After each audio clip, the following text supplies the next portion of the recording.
주님의 손잡고 일어서세요.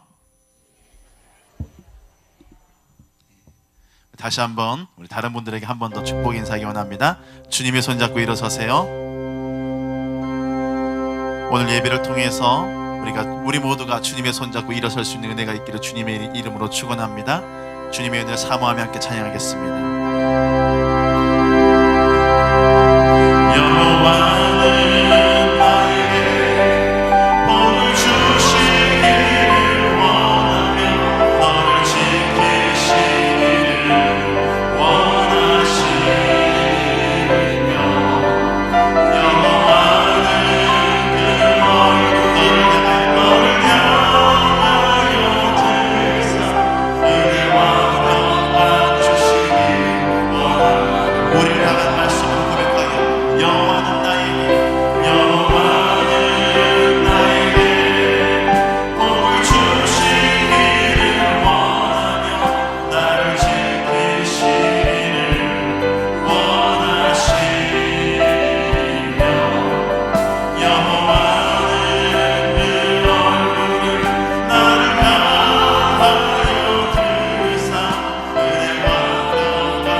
주님의 은혜를 사모하며 찬양하겠습니다. 예수로 나의 구주 삼고 성령과 피로써 거듭나니 이 세상에서 내 영혼이 하늘의 영광 누리노라. 이것이 나의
참회의 고백을 하겠습니다.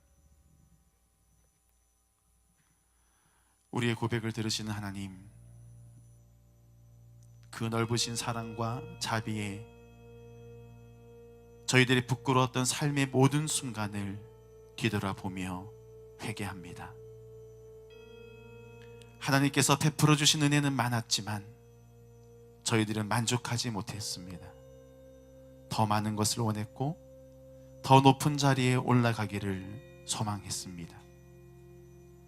하나님의 자녀답게 살지 못하여 세상에 속한 삶, 저희들을 품어주시고 모든 죄와 아픔과 상처를 싸매어 주시고 회복시켜 주시옵소서.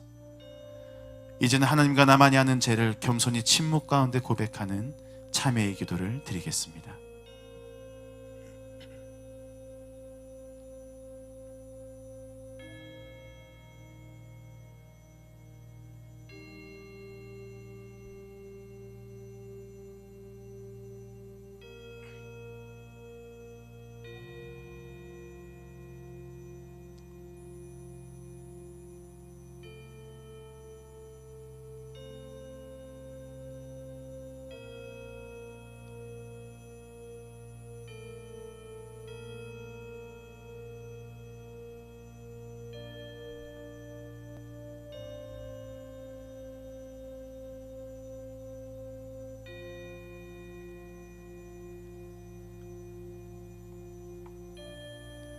이 시간 진심으로 하나님 앞에 참회의 고백을 드린 우리에게 주시는 하나님의 사죄의 말씀이 여기 있습니다. 허물의 사함을 받고 자신의 죄가 가려진 자는 복이 있도다. 마음에 간사함이 없고 여호와께 정죄를 당하지 아니하는 자는 복이 있도다. 우리에게 주신 말씀에 의지하여 모든 죄가 깨끗이 사하여졌음을 예수님의 이름으로 선언합니다. 아멘. 우리 지금 모두 자리에 앉으셔서 하나님의 임재를 사모하며 찬양하겠습니다. 하늘의 문을 여소서, 이곳을 주옵소서.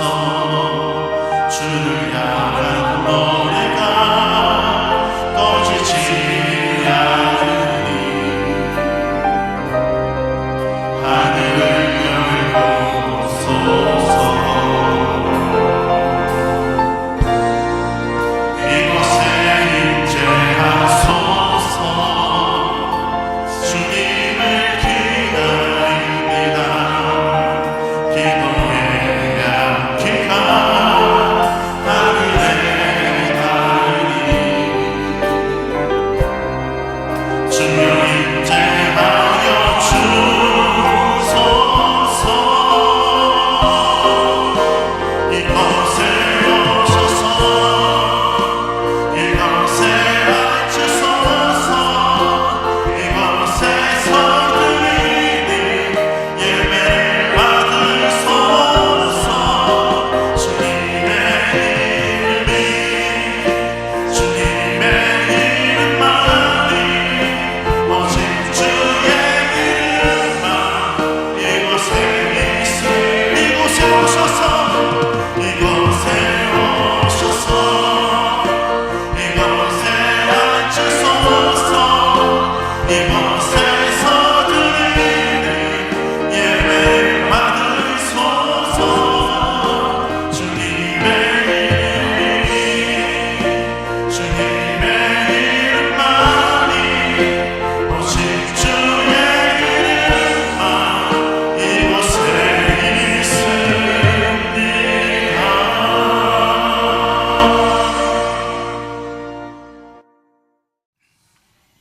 오늘도 하나님 앞에 나오신 여러분 모두를 축복합니다. 오늘 우리에게 주시는 하나님의 생명의 말씀은 구약 성경 창세기 3장 12절, 13절 두 절의 말씀입니다. 우리 앞을 보시고 한 목소리로 함께 봉독합니다. 아담이 이르되 하나님이 주셔서 나와 함께 있게 하신 여자, 그가 그 나무 열매를 내게 주므로 내가 먹었나이다. 여호와 하나님이 여자에게 이르시되 내가 어찌하여 이렇게 하였느냐? 여자가 이르되 뱀이 나를 꾀므로 내가 먹었나이다. 아멘. 말씀 받기 전에 가까이 있는 분을 돌아보시고 오늘은 이렇게 인사하겠습니다. 남자들이 살아나야 해요.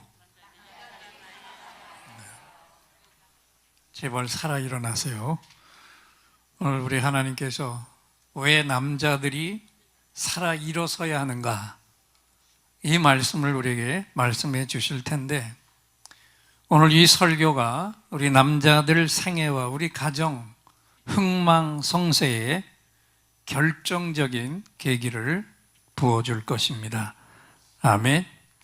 옆에 분 보시고 오늘 할 얘기 참 많은데 옆에 분 보시고 이렇게 얘기해 주세요. 기대하고 잘 들어보시자고요.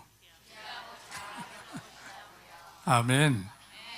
가정이 망가지는 첫 번째 이유가 있는데 그건 뭐냐면 그 가정에 아비가 없어서 망가집니다. 육신의 아버지는 있는데 그 아버지들이 아버지의 기능을 못하고 있어요. 특히 아시아권의 남자들이 유난히 성숙하지 못합니다. 왜 그럴까요?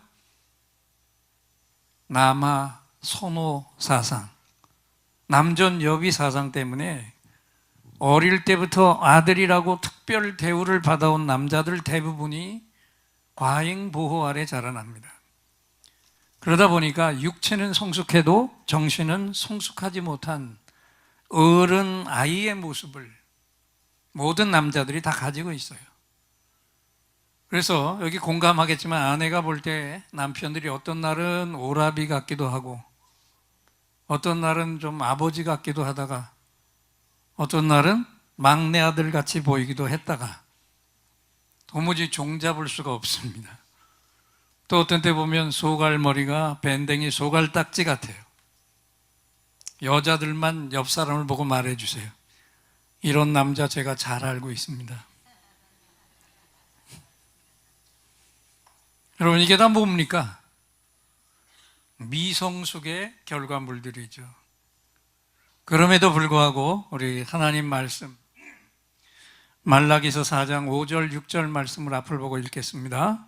보라, 여호와의 크고 두려운 날이 이르기 전에 내가 선지자 엘리야를 너에게 보내리니 그가 아버지의 마음을 자녀에게로 돌이키게 하고 자녀들의 마음을 그들의 아버지에게로 돌이키게 하리라.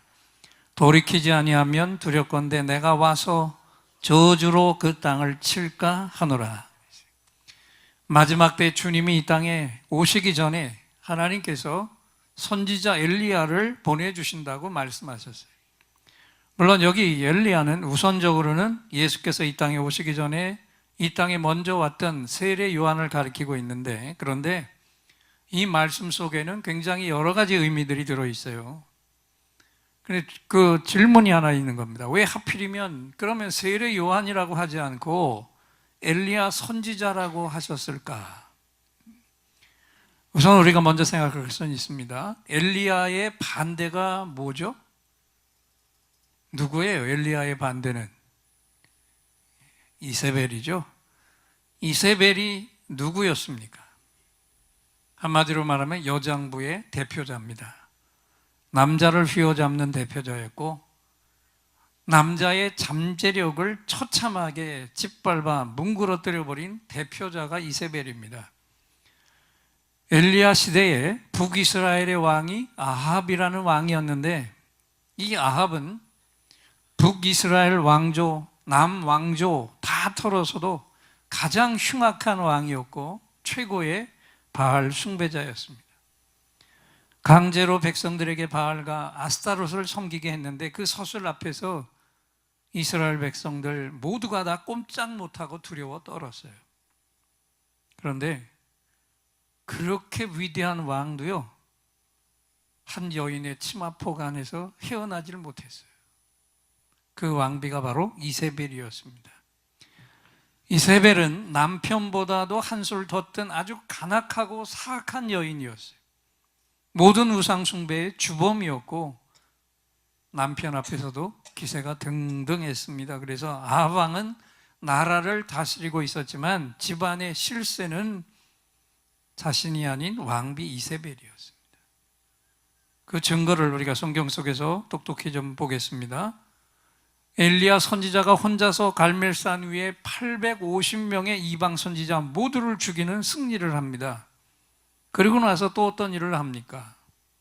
3년 반 동안 감으로서 모든 백성들이 죽을 지경에 빠졌는데 기도해서 그 3년 반 동안 비가 오지 않았던 땅에 비가 내리게 됐어요. 엄청난 기적을 엘리야가 이뤘습니다. 그런데 그 다음 모습을 보면 도무지 이해가 안 되는 행동을 합니다. 뺑소니를 쳤어요. 그 엄청난 기적을, 큰 기적을 2번이나 이루고도 호렙산으로 도망쳐 버렸습니다. 왜 도망쳤습니까? 이세벨의 칼날이 너무 무서웠어요. 반드시 내가 너에게 핏값을 치러주리라 선포한 이세벨 복수의 칼날이 두려워서 도망쳤어요.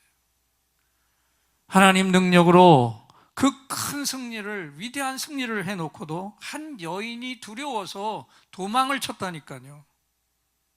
그 시대의 최고 영적인 지도자가 여인 하나 때문에 36개의 주랭랑을 칩니다. 그리고 로뎀나무 밑에 누워서 하나님, 이제 저를 좀 불러가셔도 되잖아요. 빨리 이 세상에서 떠나게 해달라고 간청까지 했습니다. 긴 얘기하지 않겠습니다. 어쨌든 이세벨이라고 하는 한 여자의 입김이 이렇게 쓰였어요. 그런데 오늘 심각한 문제가 있죠. 오늘 이 시대 이 땅에도 많은 가정의 아내들이 자기도 모르는 사이에 이 이세벨의 영에 붙들려 있다고 하는 사실입니다. 다시 한번 선포합니다. 이세벨의 영은 남자를 죽이는 영입니다. 남자의 길을 꺾어버리는 영, 가정에서 아비의 권위를 끌어내리는 영, 남편을 향해서 잘못된 점들만 계속 지적하면서 너는 실패자다, 형편없는 자다, 자격이 없는 자다, 계속해서 닦아 세우고 있는 악한 영이에요.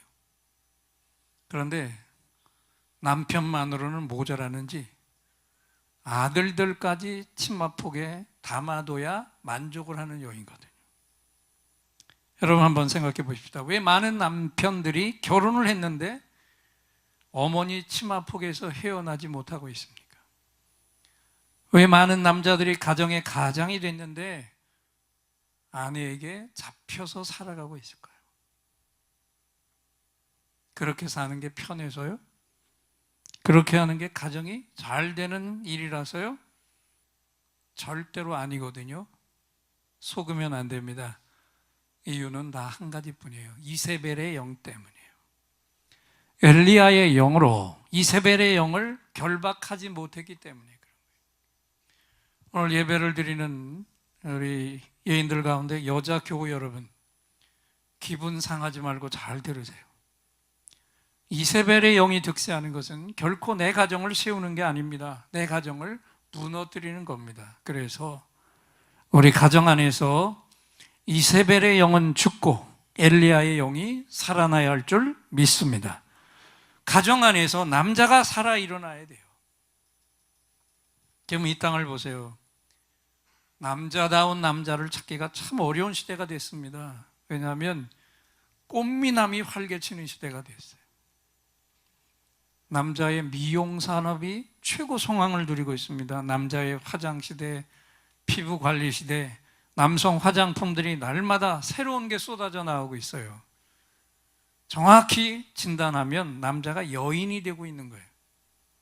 겉은 남자인데 속은 여자가 되고 있고요. 또 반대로 속은 남자인데 껍데기가 여자가 되고 있습니다. 네, 이것은 정확하게 말하면 재앙이에요. 하나님 창조 질서를 깨고 있는 겁니다. 남자는 남자다워야 하고 여자는 여자다워야 합니다. 하나님의 창조 질서대로 반드시 회복돼야 합니다. 여러분, 남자가 왜 중요합니까? 고린도전서 11장 3절 왜 중요한지 읽으면서 하나님의 음성을 듣겠습니다. 그러나 나는 너희가 알기를 원하노니 각 남자의 머리는 그리스도요 여자의 머리는 남자요 그리스도의 머리는 하나님이시니라. 아멘. 잘 들으셨죠? 여자의 머리가 누구라고요? 남자요. 그 남자의 머리는 누구고요? 주님이시고 주님의 머리는 하나님. 이게 하나님의 질서예요. 그 머리의 질서가 하나님으로부터 예수님에게로 내려오고 그 예수님으로부터 남자들에게로 내려옵니다. 이 말은 오해하지 마십시오. 남자가 여자보다 우월하다는 게 아닙니다. 하나님 앞에는 남자와 여자의 가치가 동등해요. 그럼에도 불구하고 남자는 가정에서 머리 역할을 제대로 해야 한다는 것입니다. 우리 하나님의 예를 들면 우리가 쉽게 이해할 수 있는데, 하나님은 삼위일체의 하나님이시라고 하죠. 성부 하나님, 성자 하나님, 성령 하나님, 이렇게 세 분이 아주 독특하게 다른 고유의 영역을 하는 분들이 세 분이나 있는데, 그런데 하나님은 세 분이 아니라 한 분이십니다. 그리고 이 삼위일체 하나님이 동등하게 이 고난들을 행사하고 계시지만 그래도 머리는 누구시냐? 성부 하나님이신 것하고 다 같아요. 그래서 마찬가지로 가정 안에서도 남편과 아내의 가치는 동등합니다. 하는 일이나 개성도 각자 독특한 영역이고 기능적으로도 독립적인 영역입니다. 그런데 그 가정에 가장이라는 머리 역할은 남자가 해야 하는 거죠. 왜 그렇게 하셨을까요? 그게 하나님의 창조 설계 질서였기 때문에. 그리고 성경 속에서 아버지라고 하는 단어가 한번 따라 합시다. 헬라어로 파테르. 이 파테르의 의미가 뭐냐면 직역하면 공급자예요. 모든 것을 베풀어 주는 자거든요. 그래서 하나님께서 우리 가정 안에 필요한 모든 것을 베풀어 주시는 근원은 하나님이신데 누굴 통해서 베풀어 주실까요? 아버지를 통해서, 남자를 통해서 베풀어 주신다는 거죠. 자, 그러면 가정에서 일어나는 문제도 누가 책임을 져야 됩니까? 남자가, 아버지가 책임을 져요. 여러분, 머리는요, 돈만 벌어다 주면 다 되는 게 아닙니다. 난 돈만 열심히 벌 테니까 애들은 당신이 알아서 잘 길러, 이렇게 자녀를 팽개치는 게 아니고요. 난 밖의 일에 신경 쓸 게 너무 많으니까 아내 일은 당신이 다 알아서 해, 이렇게 떠맡기는 것도 아니에요. 그런데 우리 아버지들 이 말씀을 들으면서 한번 조용히 가슴에 손을 얹으며 생각해 봅시다. 돈만 벌어다 주면 다 되는 줄 알고 가정과 아이는 모조리 아내에게 다 맡겨버립니다. 그러다 보니 아이들도 아버지 그러면 인간미가 느껴져야 되는데 그게 느껴지지 않고 돈 벌어다 주고 가끔씩 큰 소리나 치는 기계 정도로 생각하는 거예요. 한 아이가 수학여행을 가게 돼서 아빠에게 허락 맡으려고 물었습니다. 아빠, 학교에서 수학여행 가려는데 나 가도 돼요? 안 돼요? 이럴 때 아버지들이 뭐라고 하죠? 예? 네 엄마한테 가서 물어봐. 이게 직무유기거든요. 이게 직무유기라는 사실을 아는 아버지가 별로 없어서 가정 안에서 늘 심각한 문제가 일어납니다. 여러분, 이제 본론으로 들어가서 창세기 3장 원죄의 장에서 나타난 하와의 죄가 뭡니까? 한마디로 말하면 인간인데 하나님의 자리에 창조자의 서려고 교만죄였습니다. 사탄이 이걸 먹어봐, 그러면 내 눈이 하나님처럼 높아져서 하나님처럼 선과 악을 아는 모든 이치를 알게 될 거야. 이 거짓된 꼬임에 빠져서 저것만 먹으면 내가 누구처럼 되겠구나, 하나님처럼 되겠구나, 그래서 하나님처럼 되려고 선악과를 따먹었는데 그 죄값이 영원한 죽음입니다. 죄의 싹은 사망이요 말할 때 그 죄가 바로 이 원죄였어요. 그러면 아담의 죄는 무슨 죄였습니까? 하와처럼 선악과를 직접 따지도 않았잖아요. 그런데 아담의 죄는 무슨 죄예요? 그 죄가 뭐길래 이렇게 여인과 똑같은 사망의 형벌을 받게 된 것입니까? 답은요, 아무것도 하지 않은 죄. 아담이 하와처럼 적극적으로 나서서 저지른 게 아닙니다. 아무것도 하지 않은 것이 아담의 죄였어요. 아담은 지금 내 아내가 하나님 말씀 중에 가장 엄격한, 가장 중요한 말씀을 어기고 죽을 죄를 저질렀는데 아무것도 안 했어요. 막지도 않았고 범죄를 저지른 이후에도 아내에게 어떤 조치도 취하지 않았습니다. 그 증거를 창세기 3장 6절에서 읽어보도록 하겠습니다. 여자가 그 나무를 먹음직도 하고 부함직도 하고 지혜롭게 할 만큼 탐스럽기도 한 나무인지라 여자가 그 열매를 따먹고 자기와 함께 있는 남편에게도 주매 그도 먹은지라. 여러분, 하와가 죄를 저지를 때 아담이 어디에 있었어요? 딴 데요? 아니거든요. 오늘 성경을 똑똑히 보십시오. 함께 있었어요. 그런데 그 순간에 아무것도 안 했어요.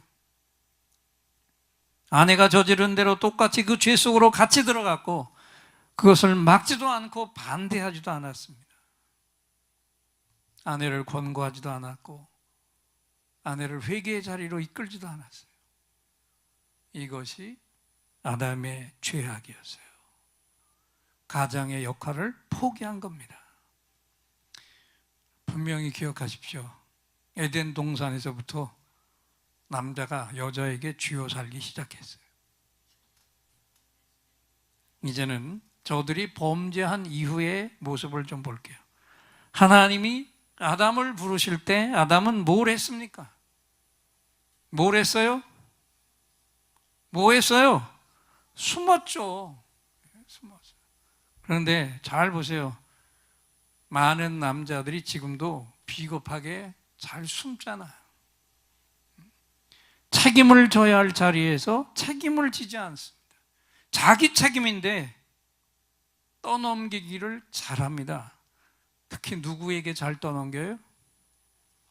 아내에게.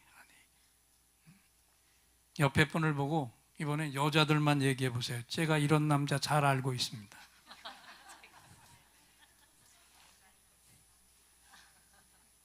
아이가 밥을 먹다가 우유잔을 쳐서 쏟았어요. 아빠가 이 멍청한 놈아, 우유 하다 너 제대로 똑바로 못 마시냐 그랬어요. 아이는 억울하잖아요. 어쩌다 한번 실수한 건데 입이 나왔지만 아버지니까 대둘 수 없어서 그냥 당했어요. 그런데 다음 날 똑같은 상황이 또 벌어졌습니다. 이번엔 아이가 쏟은 게 아니고 아버지가 쏟았어요. 상황이 묘하게 똑같이 됐습니다. 아이들이 일제히 아버지를 두 눈을 크게 뜨고 쳐다봅니다. 도대체 아버지가 뭐라고 말할까? 얘들아, 나도 멍청이다. 이 인정을 할까? 그런데 이 아버지가 뭐라고 했는지 아세요? 갑자기 엄마를 부르니 당신 왜 여기다 우유를 놔서 쏟게 만들어? 그랬어요. 이게 보편적인 남자들의 모습이에요. 잘못을 했는데 인정은 안 합니다. 이번에는 남자들만 옆에 분을 보시고 이렇게 말해주세요. 제가 이런 사람 아주 잘 알고 있습니다. 누군데요? 바로 나잖아. 여러분, 여자가 남자를 존경하지 않는 이유가 뭐라고 생각하세요? 어디서부터 남자들이 여자들에게 존경을 잃어버렸습니까? 남자들이 자기가 말한 것을 지키지 않아서, 약속한 것을 수없이 어기고 자신이 저지르고 책임은 떠넘겼기 때문에 그래요. 자, 이 땅 모든 남자들의 최고 원조 이 아담이 뭐라고 하는지 창세기 3장 11절 12절을 앞을 보고 읽겠습니다. 누가 너의 벗었음을 내게 알렸느냐? 내가 네게 먹지 말라 명한 그 나무 열매를 네가 먹었느냐? 아담이 이르되 하나님이 주셔서 나와 함께 있게 하신 여자 그가 그 나무 열매를 내게 줌으로 내가 먹었나이다. 보세요. 가장이 책임을 회피했습니다. 그랬더니 아내도 그대로 따라서 했습니다. 아내는 누구에게 책임을 회피했어요? 뱀에게. 근데 참 아이러니하게도요, 요 장면에서만큼은 뱀이 제일 정직했어요. 성경을 보세요. 사고 치고 난 다음에는 뱀이 제일 정직했다니까. 아담과 하와는 숨었고 하나님 앞으로 뱀만 나왔어요. 자신의 책임을 지지 않는 책임 전가, 이것이 원죄를 저지른 죄의 열매였습니다. 여러분, 자, 남자가 여자에게 별 볼 일 없는 존재로 낙인 찍히기 시작한 것이 아담의 책임 회피부터였어요. 이런 일이 계속 반복되니까 남자의 신용을 믿을 수 없게 된 겁니다. 그래서 남자의 권위가 땅바닥으로 곤두박질 치고 말았습니다. 길게 설명했지만, 그렇다면 여러분, 이제 가장 중요한 것을 우리가 생각해야 되죠. 어떻게 하면 하나님의 창조 질서대로 남자의 권위, 아버지의 권위가 회복될 수 있을까요? 그 답은 하나뿐입니다. 남자가 뭘 져야 돼요? 뭐요? 책임을 지면 됩니다. 아멘. 특별히 자신이 말한 것에 대해서는 무슨 일이 있어도 책임을 져야 됩니다. 성실하게 책임을. 어떤 대가를 치르더라도 잘못한 것은 잘못했다고 시인을 해야 돼요. 잘못을 시인할 때 남자의 가치가 떨어지는 게 아니고 오히려 더 존경을 받게 됩니다. 목사님, 그렇지 않아도 무시당하고 있는데 잘못을 인정하라고요? 난 어떡하라고요? 도대체 어디에 시인하면 존경받는다는 근거가 있습니까? 성경에도 그런 말씀이 있습니까? 예, 있습니다. 가장 정확한 근거가 하나님 말씀 속에 있는데, 조금 긴 이야기지만 잠언 6장 1절로 5절까지 또박또박 함께 읽어보겠습니다. 네, 아들아, 내가 만일 이웃을 위하여 담보하며 타인을 위하여 보증하였으면 내 입의 말로 내가 얽혔으며 내 입의 말로 인하여 잡히게 되었느니라. 네, 아들아, 내가 내 이웃의 손에 빠졌은즉 이같이 하라. 너는 곧 가서 겸손히 내 이웃에게 간구하여 스스로 구원하되 내 눈을 잠들게 하지 말며 눈꺼풀을 감기게 하지 말고, 노루가 사냥꾼의 손에서 벗어난 것 같이, 새가 그물 치는 자의 손에서 벗어난 것 같이 스스로 구원하라. 말씀을 잘 보세요. 하나님께서 말씀하십니다. 내 입의 말로 착 잡히지 말라. 그리고 말로 실수했다면 빨리 가라.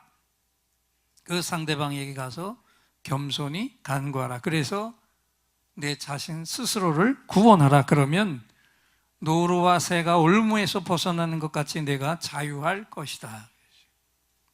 여러분, 용서를 구할 때 남자의 권위가 땅에 떨어지는 게 아니라 오히려 세워집니다. 힘들고 어려워도 책임을 지려고 할 때 남편의 권위가 더 강하게 세워지는 것입니다. 그래서 오늘 말씀을 듣는 남자들은 다 새로운 다짐을 해야 됩니다. 아버지들이 죽을 각오로 새 결심을 해야 돼요. 앞을 보시고 우리 함께 읽으면서 우리 마음 안에 다짐합니다. 잘못은 솔직하게 시인하고 용서를 비는 걸 두려워하지 않겠다. 할렐루야. 여러분, 남자가 회복되는 게 왜 중요합니까? 하나님의 영적인 전략이 남자를 사용하시는 것이죠. 우리 주님을 보십시오. 이 땅에 오신 예수님이 제자들을 선택하실 때 누구를 선택하셨습니까? 남자들을 택하셨어요. 왜요? 남자가 먼저 온전히 헌신하면 여인들과 자녀들은 다 따라서 회복될 것을 알고 계셨기 때문에. 자, 그렇다면 이 분명한 진리 앞에서 다시 한번 묻겠습니다. 오늘 예배를 드리며 우리 주님의 음성을 분명하게 들으신 우리 남자들, 언제까지 소극적으로 주님을 섬기려고 합니까? 언제까지 아내 치마 뒤에 숨어서 신앙생활을 하려고 합니까? 언제까지 제사장의 책임을 져버리고 내 가정에 믿음이 표류하도록 방관하겠습니까? 오늘 이 시간 하나님의 음성을 들은 바로 이 시간이 중요한 결정을 해야 되는 시간이 아닙니까? 아시아권의 교회들마다 남자들이 회복되지 않아서 교회가 주춤거리고 있다고 영적 지도자들은 말하고 있는데, 우리 한국 교회도 마찬가지고 한국 사회도 마찬가지입니다. 그 책임들이 바로 우리들 남자들에게 있습니다. 오늘 결론은 한 가지입니다. 하나님 앞에서 남자들이 하나님의 창조 질서대로 본연의 모습으로 회복되어야 할 줄 믿습니다. 그리고 우리 아내들은요, 언제까지 이세벨의 영에 붙들려서 남편의 길을 죽이고 무너뜨리는 일을 계속하겠습니까? 지금 이 시간이 우리 아내들이 말씀받은 대로 하나님 앞에 또 한번 회개해야 할 시간이 아닙니까? 또 자녀들도 아버지의 권위를 다시 높여 주어야 되지 않겠을까요? 가장이 당당하게 제사장의 역할을 감당하도록 세워줄 수 있기를 바랍니다. 많은 아버지들이 여러 가지 어려움이 있지만, 그런 아버지의 진심이 무엇인가? 그것을 볼 수 있는 영상이 하나 있는데, 이 시간에 이 영상을 함께 나누도록 하겠습니다.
감겠습니다.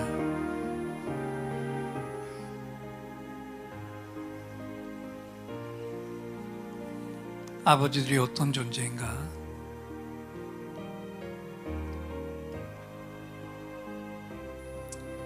어려움을 다 짊어지고도 세상의 풍파를 맞서서 싸우면서 자신의 약함을 보이지 않으려고 기를 쓰는 것이 아버지의 모습입니다. 그런 남편들을 오늘도 잘 섬기지 못한 우리 아내들의 찔림이 여기 있습니다.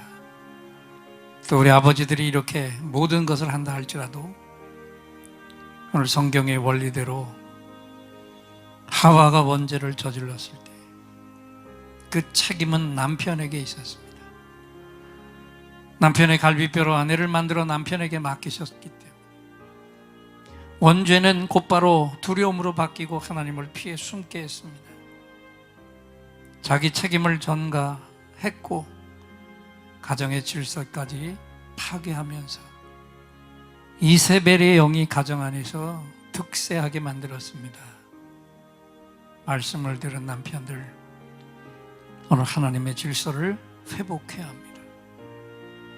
엘리야의 영으로 일어서서 내 가정 안에 역사하는 이세벨의 영을 우리가 완단하게 묶어야 됩니다. 그래야 내 자녀들도 영적으로 하나님 앞에 온전히 설 수 있습니다. 오늘 시간 우리가 눈을 떠서 찬송을 부를 텐데 우리 아버지들에게 주신 하나님이 주신 귀한 기업, 가정을 지켜나가야 될 이 모습을 생각하면서 늘 불렀던 찬송이지만 이 찬송을 하나님 앞에 함께 부르도록 하겠습니다. 나의 영원하신 기업 생명보다 귀하다 찬양합시다. 나의 영원하신 기업 생명보다 귀하다. 나의 갈 길 다가도록 나와 동행하소서. 주께로 가까이 주께로 가오니 나의 갈 길 다가도록 나와 동행하소서. 세상 복이 아니라 모든 명예 버리고 험한 길을 가는 동안 나와 동행하소서. 주께로 가까이 주께로 가오니 나의 갈 길 다가도록 나와 동행하소서. 어두운 골짝 지나가며 험한 바다 건너서 천국문에 이르도록 나와 동행하. 두 손을 높이 드시고 찬양합니다. 주께로 가까이 주께로 가오니 나의 갈 길 다가도록 나와 동행하. 주께로 가까이 주께로 가오니 나의 갈 길 다가도록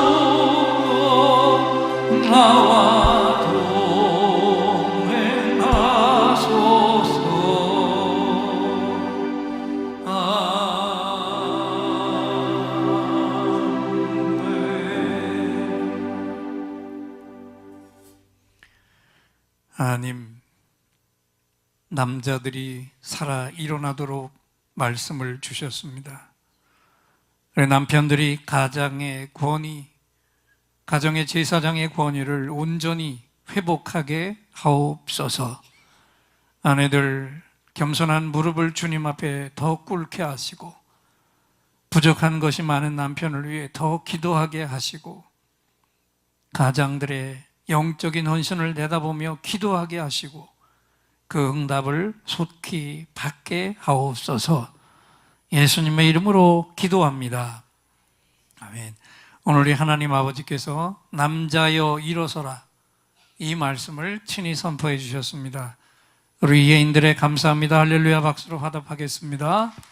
감사합니다. 할렐루야. 이제 우리 또다시 하늘로부터 특별한 선물이 임하시는 시간이죠. 이 자리 나오실 때 긴급히 응답받을 기도 제목을 가지고 온 분들과 깊은 상처에 치유가 필요한 분들, 두 손을 가슴에 얹으시고, 몸에 질병이 있는 분은 질병이 있는 그 부분에 손을 얹어 주십시오. 여러분의 응답과 치유를 위해 이 종이 하나님을 향해 간절한 찬양을 올려드리고, 하나님이 주시는 응답을 확신의 찬양으로 선포할 때 이 시간에 최고의 치유, 최고의 응답이 선물로 부어질 것입니다. 믿음의 손을 얹으시기 바랍니다. 오늘 이곳에 성령님 오셔서 우리의 상처, 우리의 질병을 주여 우리의 영혼을 만지사 생명처럼 뛰게 하옵소서. 여기 이 시간 치유의 찬송을 마음의 귀로 영혼의 눈으로 오직 주님을 찾는 이 가슴에 영원하신 분을 만나리라. 아픈 사람들 여기에 있어요. 이 노래 듣고 소망을 가져요. 주여 불쌍히 여기여 주시사 치유의 힘 받게 하옵소서.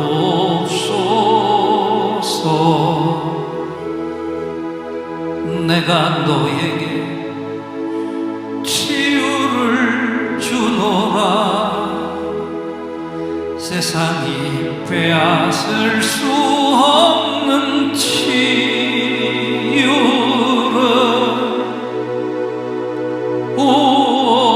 너희의 아픔과 상처 하늘의 빛으로 치료하여 주노라. 일어나라 소망으로 일어나라. 예수를 믿음으로 너의 믿음대로 되는 나라에서 하늘의 문이 열려 모든 병이 사라지네. 하늘의 문이 열려 모든 문제 응답되네. 예수 안에서 치료하소서. 예수 안에서 응답하소서. 예수 안에서 살게 하소서. 예수 안에서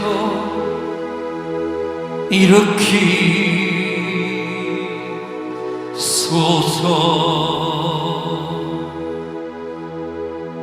예수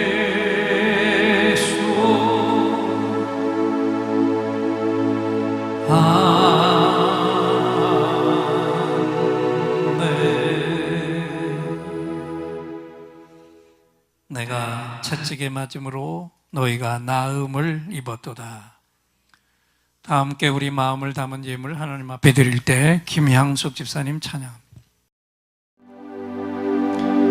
약할 때 강한 대신에 나의 보배가 되신 주 나의 모든 것. 주 안에 있는 보물을 나는 포기할 수 없네. 주 나의 모든 것. 십자가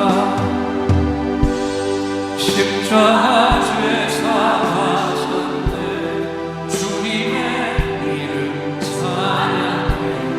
주 나의 모든 것. 쓰러진 나를 세우고 나의 빈잔을 채우네.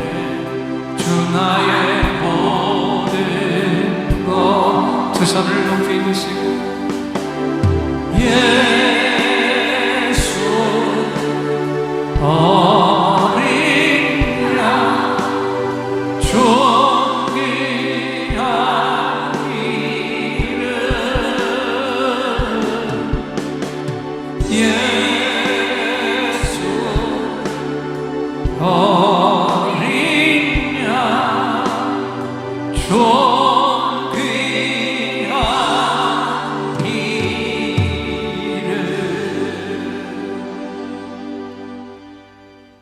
지금은 우리 주 예수 그리스도의 은혜와 하나님 아버지의 무한하신 사랑과 성령 하나님의 감동 감화 교통하심이 가정의 권위를 회복하고 주님의 창조 질서를 회복할 것을 다시 한번 다짐하며 예배를 드린 종들과 함께하지 못한 가족들과 우리가 건재할 영혼들 위해 이제로부터 영원토록 함께 계실지어다.